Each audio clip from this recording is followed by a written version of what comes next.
I've been explaining the consequences of secularism. You want to know why we are living in the age of the absurd, where people are expected to say that children will decide at the age of 6 whether they're a boy or a girl, that men menstruate, that America is a systemically racist society, even though millions upon millions of black people want to and have moved to this country.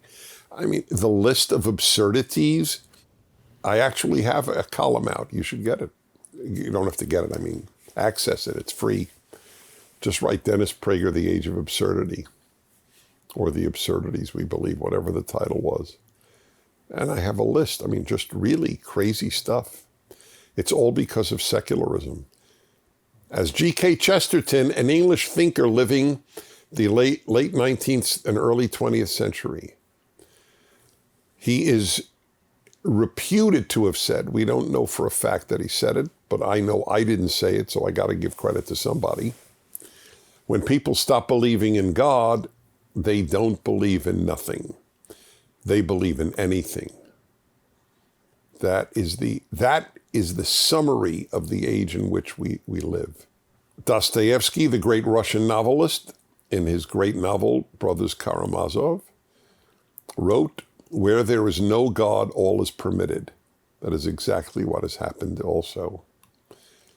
The genocides of the 20th century, which so few colleges teach, no high schools virtually teach it. How many young Americans know about the Gulag Archipelago, or about the Great Cultural Revolution, the Great Leap Forward? Do you know how many people now killed? Between 60 to 80 million. Starved to death deliberately, like Stalin did to 7 million or 6 million or 5 million Ukrainians. And all of these movements of genocide were secular.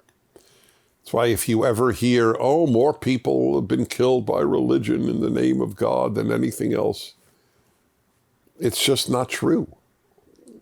It's a lie, but they don't know they're lying.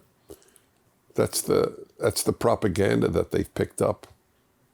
No century saw as much bloodshed as the 20th, not just because they had the weapons to do it, but because there was nothing to stop them.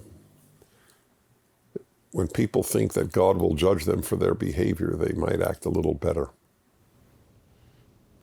So the question is, given the terrible consequences of the death of God and religion, why are more and more young Americans and young people elsewhere, probably everywhere, alienated from religion? In America, they're known as nones, N-O-N-E-S, meaning no religion. You have any religion? None. Why has this happened? So I want to give you 3 reasons.